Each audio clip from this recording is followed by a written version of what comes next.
సింహాద్రి అప్పన్న స్వామి చందనోత్సవంలో గోడకూలి 7గురు మృతి చెందడం దురదృష్టకరమని ఏపీ హోంమంత్రి అనిత అన్నారు. భారీ వర్షం కారణంగా ఈ ప్రమాదం జరిగినట్లు తెలిపారు. ఘటనా స్థలంలో సహాయక చర్యలను ఆమె పరిశీలించారు. ఘటనపై పూర్తి స్థాయి దర్యాప్తు చేయించి బాధ్యులపై చర్యలు తీసుకుంటామని అనిత స్పష్టం చేశారు.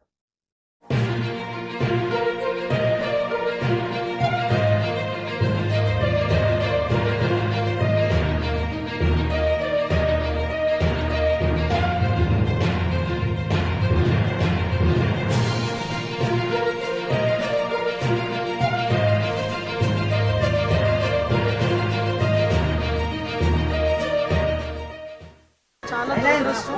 ఈరోజు మహాలక్ష్మి నరసింహస్వామి వారి నిజరూప దర్శనం రోజున ఎర్లీ మార్నింగ్ మనకి 2:33 మధ్యలోని ఇన్సిడెంట్ అనేది జరిగింది. యాక్చువల్గా ఇన్సిడెంట్ కూడా 2 o'clock చాలా హెవీ రైన్ ఒకటి స్టార్ట్ అయింది. అందరికీ తెలుసు. చాలా పెద్ద గాలి దుమారంతో చాలా ఉరుములు మెరుపులతో కూడిన భారీ వర్షం అయితే వచ్చింది. ప్రాథమిక నివేదిక ప్రకారం ఆ వర్షం ఏదైతే వచ్చిందో వాటర్ అంతా కూడా ఆ లూజ్ సాయిల్ మూలన వాటర్ అంతా కూడా కొంచెం లోపల దిగి ఆ గోడ కూలింది అన్నది ఒక ప్రాథమిక సమాచారం ప్రకారం వచ్చిన నివేదిక. ఇంకా కూలంకషంగా మా వాళ్ళందరూ కూడా ఒకసారి ఎంక్వైరీ చేస్తున్నారు. అట్ ద సేమ్ టైం అక్కడ 300 రూపీస్ క్యూ లైన్ ఉంది. ఆ క్యూ లైన్ అక్కడ జస్ట్ కరువు ఉంటుంది అనమాట. అంతవరకు అంత హెవీ క్రౌడ్ కూడా లేరు. జస్ట్ కరువు మూలాన ఒక జస్ట్ కొంచెం క్రౌడ్ అక్కడ ఉన్నారు. అది మూవ్ అవుతూనే ఉన్నారు. ఎక్కడ కూడా మనకి ఆగిపోవడం కానీ అంటువేం లేదు. చాలా అన్ఫార్చునేట్ థింగ్, ఆ గోడ పడిపోవడం వలన సుమారుగా 7గురు ప్రాణాలు కోల్పోవడం జరిగింది. అందులో 4 పురుషులు ఉన్నారు, 3 స్త్రీలు ఉన్నారు. ఇంకా మిగతా రెస్క్యూ ఆపరేషన్స్ కూడా జరుగుతున్నాయి. సంఘటన జరిగినది అని తెలిసిన వెంటనే ఇమీడియట్గా ఎస్డిఆర్ఎఫ్ బృందాలు, ఫైర్ డిపార్ట్మెంట్, పోలీస్ డిపార్ట్మెంట్, అదేవిధంగా ఇక్కడ పనిచేస్తున్న వాలంటీర్స్ చిన్నపిల్లలైనా వాళ్ళకి చేతులెత్తి దండం పెట్టాలి. నిజంగా వాలంటీర్స్ అయితే ఇమీడియట్గా కొంతమందిని బయటకు తీసుకొచ్చి అప్పటికప్పుడు హాస్పిటల్ కూడా తరలించారు. ఎన్డీఆర్ఎఫ్ టీం కూడా ఆన్బోర్డ్ అయింది. ఎన్డీఆర్ఎఫ్ టీములు 2, ఎస్డిఆర్ఎఫ్ టీంలో ఒక 2, fire department and police department అందరూ కలిసి రెస్క్యూ ఆపరేషన్స్ కూడా చేస్తున్నారు. మొత్తం అంతా క్లియర్ చేస్తున్నారు. అందరూ కూడా చనిపోయిన వాళ్ళ కుటుంబాలందరికీ కూడా ప్రగాఢమైన సంతాపం తెలియజేసుకుంటున్నాం. గవర్నమెంట్ తరఫున కూడా మ్యాక్సిమం అన్ని ప్రికాషన్స్ తీసుకున్నాం. కేవలం ఈ భారీ వర్షము అదేవిధంగా గాలి దుమారం వల్ల మ్యాక్సిమం జరిగిన ఇన్సిడెంట్ ఇది ఒక యాక్సిడెంట్. అన్ని యాంగిల్స్ నుండి మేము దర్యాప్తు చందనోత్సవం ఏర్పాట్లను ఈసారి కూడా పకడ్బందీగా నిర్వహించామని విశాఖ మేయర్ పేల శ్రీనివాస్ అన్నారు. అయితే అనుకోని విధంగా వర్షంతో గోడకూలి భక్తులు మృతి చెందారే తప్ప ఇందులో ప్రభుత్వ వైఫల్యం లేదన్నారు. ఎప్పుడు కంటే ఈసారి చాలా సిస్టమేటిక్గా అధికారులు, పోలీస్ కమిషనర్ గారు కానీ, కలెక్టర్ గారు కానీ, గవర్నమెంట్ కూడా చంద్రబాబు నాయుడు గారు ఆదేశాలు ప్రతి అవర్ కూడా ఒక సిస్టమేటిక్ నడిపించినప్పుడు ఆ నైటు అనుకోలేని వర్షాలు పడడం, దానివల్ల ఆ గోడ దగ్గర నుంచి 300 లైన్ రన్ చేయడం జరిగింది. అది ఉన్నది ఒక 10 feet ఉన్న ప్లేస్ కూడా ఆ గోడ కూడా ఆ కుటుంబాలకి గుడికైతే బాధాకరం. అటువంటి ఎప్పుడు కూడా దేవస్థానంలో ఇలా జరుగుతుంది అనుకోలేదు. ఆ జరిగిన కుటుంబాలకి ఎప్పుడు అండగా మా సీఎం గారు కూడా ఉంటారు. ఇప్పటికే డెడ్ బాడీలు ఉన్నప్పటికీ ఉన్న పేషెంట్లు ట్రీట్మెంట్ కూడా ఇమీడియట్గా తీసుకొని అక్కడ చికిత్స చేస్తున్నారు. ఆ గోడ పడిన గారు కూడా ఇమీడియట్లీ 25 నిమిషాల్లో బాడీ తీసే బాధ్యత అధికారులు కూడా తీసుకున్నారు. ఏదైతే దర్శనానికి కానీ మెయిన్ రోడ్ నుంచి కానీ దర్శనానికి కానీ వెళ్ళిన దగ్గర ఎక్కడా ప్రాబ్లం రాలేదు. ఇది ఇంకా సైడ్ నుంచి ఇది రోడ్డుపై పెట్టాక అనుకోలేని టైం వచ్చాక ఈవేళ ఆ వర్షం వల్ల ఈ పరిస్థితి వచ్చింది. కుటుంబాలు బాగా తీర్చలేం. ఆ కుటుంబాలు కూడా ఏదైతే ఇప్పుడు సింహాచలం నుంచి నార్లాల్ సింహాచలం దగ్గర ఉన్న ఒక వ్యక్తిని జరిగింది. ఇంకొక అంబాజీపేటలో 2 ఇప్పుడు వచ్చింది. దాని మీద టోటల్గా అధికార యంత్రాంగం అంతా కూడా ఆ అడ్రస్లు కూడా కొనుక్కొని 1 అవర్లో ఆ కుటుంబాలు కూడా చేర్చే బాధ్యత తీసుకుంటున్నాం. ఏదైనప్పటికీ ఇటువంటి పరిస్థితి ఎవరికీ జరగకూడదు, జరిగింది. దీన్ని పట్టింది కూడా ప్రభుత్వం కూడా ప్రతి 10 నిమిషాలు కూడా చంద్రబాబు నాయుడు గారు మానిటరింగ్ చేసుకొని అధికారులతో ఇటువంటివి జరగకూడదని కూడా ముందు చర్య తీసుకున్నాం. ఇప్పుడు ఇంకా జాగ్రత్తగా తీసుకొని కలెక్టర్ గారు కానీ పోలీస్ కమిషనర్ కానీ లైన్ల దగ్గర నిలబడి పంపించి బాధ్యత తీసుకున్నారు. ఈసారి ఎక్కడ ట్రాఫిక్లో కూడా ఎక్కడ ఇబ్బంది లేదు. గత గవర్నమెంట్లో స్వామీజీ చెప్పాడు ట్రాఫిక్లో అయితే ఆ ట్రాఫిక్ కూడా ఇబ్బంది లేకుండా ఇవాళ నడిపించే బాధ్యత తీసుకున్నారు. ఇది యాక్సిడెంట్లుగా జరిగిన ఇష్యూ అయినా కుటుంబాలకు అందరికీ తెలుగుదేశం పార్టీ నుంచి ప్రభుత్వం నుంచి పూర్తి అండదానాలు అందిస్తారు. సింహాచలం ఆలయంలో ఏటా ఆనవాయితీగా జరిగే చందనోత్సవాన్ని నిర్వహించడంలోని కూటమి ప్రకృతి ఘోరంగా విఫలమైందని మాజీ మంత్రి గుడివాడ విమర్శించారు. కూటమి పార్టీలు హిందువులను ఓటు బ్యాంకుగానే వాడుకున్నాయని మండిపడ్డారు. ఈ మేరకు ఆయన మీడియాతో మాట్లాడారు. సంబంధించి ఈరోజు జరిగినటువంటి ఘటన 7 భక్తుల్ని పొట్టన పెట్టుకున్నటువంటి విషయాన్ని దేశం అంతా కూడా చూసింది. కేవలం ప్రభుత్వం తాలూకా నిర్లక్ష్యం, ప్రభుత్వం తాలూకా చేతకానితనం, ఇంతమంది భక్తులు వస్తారని చెప్పి తెలిసి చేయాల్సినటువంటి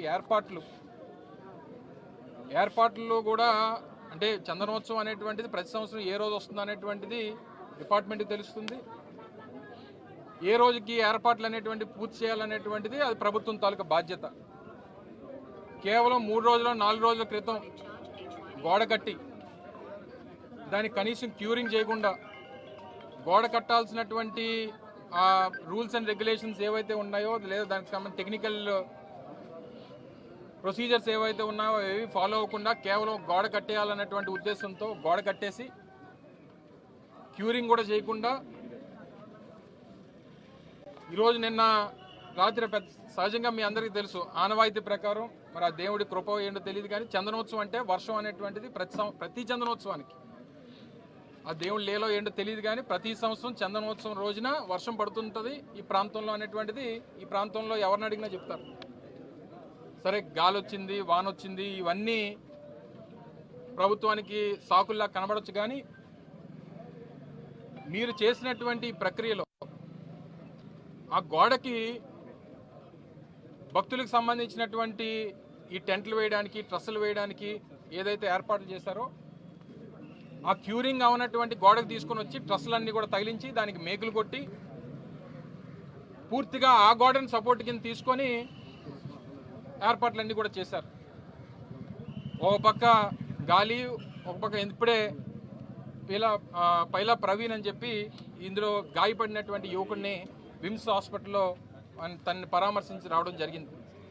ప్రత్యక్ష సాక్షి ఆ అబ్బాయిని అడిగాం ఏం జరిగింది, ఎలా జరిగింది ఏంటి అని అంటే క్లియర్ చెప్పాడు. సార్ పెద్ద గాలి వేసింది, గోడ ఫ్లెక్స్ ఊగినట్టు ఊగింది సార్,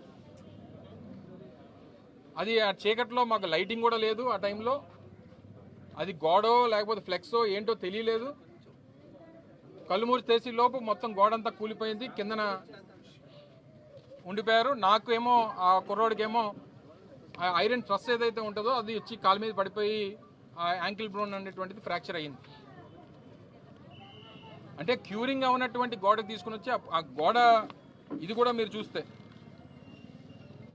సింహాచలం ఘటన ఎంతో బాధాకరమని, దేవుడి పేరుతో జరుగుతున్న సంఘటనలు చూస్తుంటే వీరి పాపాలు పరాకాష్ఠకు చేరుకున్నాయని లక్ష్మీ పార్వతి వ్యాఖ్యానించారు. బుధవారం ఆమె మీడియా సమావేశంలో మాట్లాడుతూ దేవుడి పేరుతో అక్రమాలు, అన్యాయాలు చేస్తున్నారని, చంద్రబాబు ఎప్పుడు అడుగు పెట్టినా ఇలాంటి ఘటనలు జరుగుతాయని లక్ష్మీ పార్వతి అన్నారు. అట్లాంటి వాడు కనుకనే దేవుణ్ణి ఇన్ని రకాలుగా అతను భ్రష్టు పట్టిస్తా ఉన్నా అంటే ఈ హిందూ ధర్మవాదులు కూడా ఆలోచించాల్సినటువంటి అవసరం ఉంది. నేను హిందూ ధర్మమే అంటాను, మతం అనే ఆ వాడను నేను. ధర్మం అనేది సమకాలీనమైనటువంటిది, సార్వకాలీనమైనటువంటిది, అందరికీ వర్తించేటువంటిది. అందువల్లనే ఈ ధర్మాన్ని భ్రష్టు పట్టించడానికి ఈరోజు బీజేపీ కొంతమందిని ఉపయోగిస్తూ ఉంది. అది ఈ రాష్ట్రంలో ముఖ్యంగా ఆంధ్రప్రదేశ్లో జరుగుతున్నటువంటి అన్యాయాలు, అక్రమాలు, దేవుడి పేరుతో జరుగుతున్నటువంటి ఇవి చూస్తూ ఉంటే అసలు ప్రత్యక్షంగా ప్రకృతి ఎంత ప్రకోపం చేస్తూ ఉందో కనిపిస్తూనే ఉంది కదా మనకి. ఈ అడుగు పెట్టారు ఆ రోజు కూడా అంతే. అతను 2014లో వచ్చినప్పుడు 40 గుళ్ళకు అసలు ఏమాత్రం కూడా నిర్భీతిగా, అంటే దేవుడు అంటే భక్తి భయము ఇలా అతనికి ఏమీ లేవు కనుకనే అంత నిర్భీతిగా 40 గుళ్ళు కూలగొట్టేశారు. అయినా కూడా బీజేపీ అతను చాలా గొప్ప నాయకుడు అనుకుంటూ అతనితో స్నేహం చేస్తూ ఉన్నారు. ఆ తర్వాత జగన్ గారి హయాం వచ్చిన తర్వాత జగన్ గారిని పాపం ఆయన అందరినీ సమానంగా ఆదరిస్తూ ఉంటే మతాలకి కులాలకి అన్నిటికీ అతీతమైనటువంటి పరిపాలన, ఇదే సుపరిపాలన అని ఆయన నిజంగానే ప్రాక్టికల్గా కూడా రాష్ట్రంలో మతాలకి కులాలకి ఆఖరి రాజకీయాలకు కూడా అతీతంగా ఒక గొప్ప పరిపాలన అందిస్తూ ఉంటే ఆయనకు ఒక క్రిస్టియన్ మతం అనే ముద్ర వేసి అది హిందువుల్లో ద్వేషం రెచ్చగొట్టడం కోసం మరి తన మనుషుల చేత అక్కడక్కడ దేవాలయాల విగ్రహాలు పగలగొట్టించటం, రామతీర్థం మొదలుకొని అన్నీ చూసాం. ఆఖరి కొండ మీద ఉన్నదాన్ని కూడా సిలువ అని చెప్పి చిత్రీకరించడం, వాళ్ళ టైంలో బస్సుల మీద ఉండేటువంటి క్రీస్తు సభలు పాంప్లెట్స్ వాటిని చూపించి ఇదిగో చూసారా బస్సులను కూడా వాడుకుంటున్నారు, అదంతా చంద్రబాబు టైంలో జరిగింది. అవి కూడా ఇట్లా ఈ ప్రతిదీ కూడా జగన్మోహన్ రెడ్డి గారి మీద నెట్టేయటానికి ఇతను చేసిన ప్రయత్నం మామూలుగా లేదు. అతి దారుణంగా జగన్ గారి ప్రభుత్వాన్ని బదనాం చేయటానికి ఎన్నో కుటిల యత్నాలు. ఇతనికి దేవుడి మీద భక్తి మతం మీద ఒక నమ్మకము విశ్వాసము ఉంటే ఇన్ని పాప పనులు చేస్తారండి. ఇన్ని రకాలుగా అన్నిటినీ మించి మహాఘోరం మహాపాపం ఏంటంటే తిరుపతి లడ్డు. అంత ప్రపంచ దేశాలందరూ కూడా కళ్ళకద్దుకొని పవిత్రంగా భావించేటువంటి ఆ లడ్డును కూడా ఈ విధంగా దాంట్కి లేనిపోని అన్నీ కూడా అసలు మనం మాటలతో కూడా చెప్పలేనటువంటి అవన్నీ కూడా పూసి ఆ లడ్డును అంత అపవిత్రం చేసి 1,00,000 లడ్డులు వెళ్ళిపోయినాయి అని చెప్పి రామాలయానికి అయోధ్యకి ఈ విధంగా. సింహాచలం చందనోత్సవంలో జరిగిన విషాదకర ఘటనలో అంతా ఉలిక్కిపడ్డారు. అయితే మిగిలిన భక్తుల దర్శనానికి ఆటంకం కలగకుండా మంత్రులు విశాఖ కలెక్టర్ ఆలయ అధికారులు జాగ్రత్తలు తీసుకున్నట్లు పలువురు భక్తులు తెలిపారు. తీరుతాయి 100కి 1000% అది జరుగుతుంది. అది ఈ రోజనే కాదు, ఎప్పుడు మనం ఏ రోజు దేవుడికి మనస్ఫూర్తిగా దండం పెట్టుకున్నా అది ఖచ్చితంగా జరుగుతుంది. ఖచ్చితంగా దేవుడు అనుగ్రహంతో రావచ్చు అని అనుకుంటున్నాను. బాగుందండి.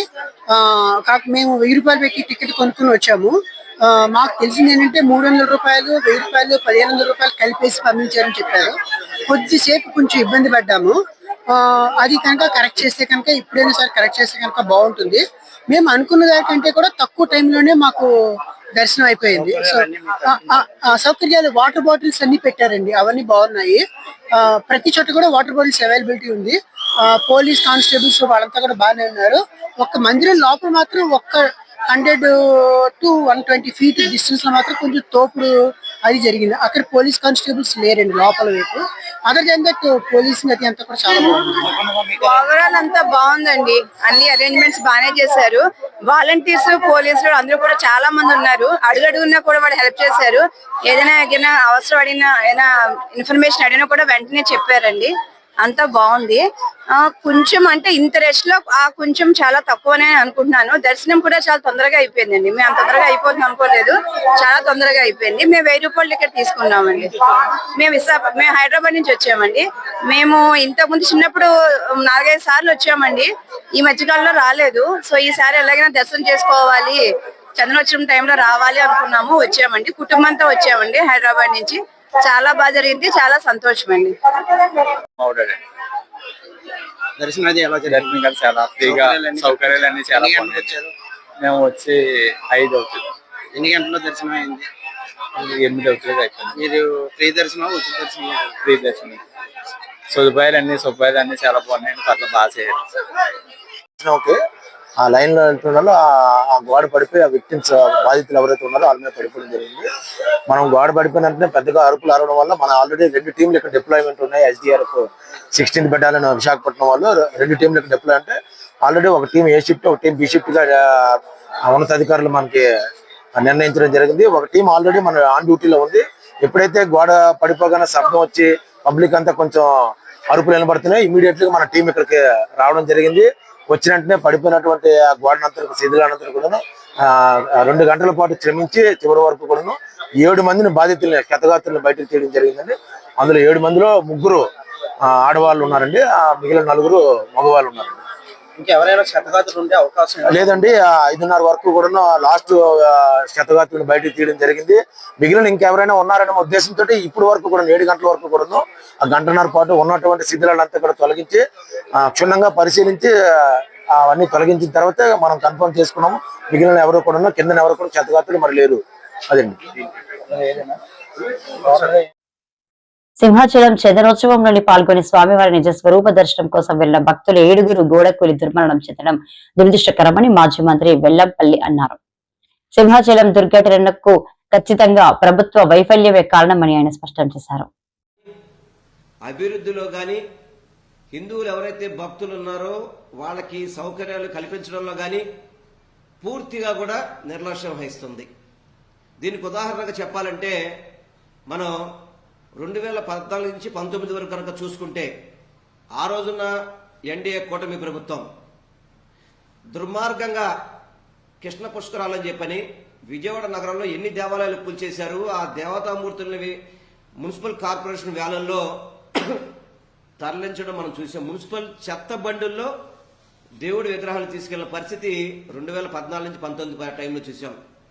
అలాగే గోదావరి పుష్కరాల్లో దాదాపుగా సుమారుగా 29 మంది పబ్లిసిటీ పిచ్చి కోసం 29 మంది చనిపోయడం చూశాం.